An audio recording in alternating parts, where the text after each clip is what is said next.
Nous sommes ici sur la ferme du Champ-Oisel, c'est sur la commune d'Illion. Et c'est ici qu'Augustine a vécu et c'est ici qu'elle a écrit ses mémoires. Et moi j'ai vécu tout à côté dans cette ferme, dans ce corps de ferme. Régis Delanoë est le petit-fils d'Augustine. Journaliste indépendant, il s'est plongé dans les carnets que sa grand-mère avait remplis dans les années 2000. Il y en a partout, elle a raconté toute sa vie à travers ses cahiers qui ont été écrits de sa petite écriture d'écolière. Elle est née en 1920 et donc elle a été scolarisée une dizaine d'années. Et donc elle avait cette façon d'écrire avec l'écriture au bic, même jusque dans les marges, effectivement, elle écrivait toute son existence. Cette vie couvre une période allant de 1920 à 2018, un siècle au cours duquel la Bretagne se transforme, à travers les propres mots d'Augustine, enrichis par l'enquête de Régis. La place de la femme, le rôle de l'Église ou encore l'évolution du monde agricole sont abordés.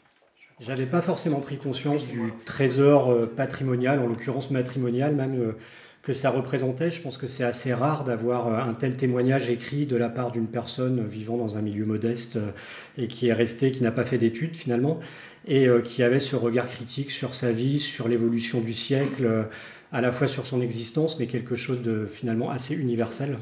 Rien de plus personnel que des mémoires, et pourtant l'album de famille fait écho à l'histoire de nombreux Bretons.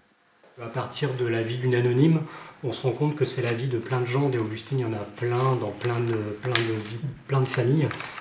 Alain, le père de Régis, avait continué l'aventure de la ferme familiale avant de quitter le métier. C'est désormais Fabienne, sa sœur, qui, après une première carrière d'éducatrice spécialisée, a repris le flambeau en privilégiant le circuit court et la vente directe.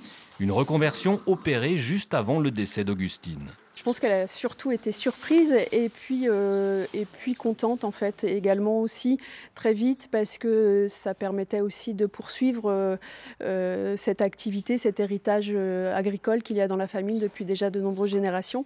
Le fait de pouvoir que l'activité agricole sur la ferme du Champ-Oisel se poursuive, elle en était forcément contente aussi. Une histoire de transmission d'une génération à l'autre, illustrée par Joël Bossel, Augustine, un siècle de Bretagne, est publiée aux éditions du Coin de la Rue.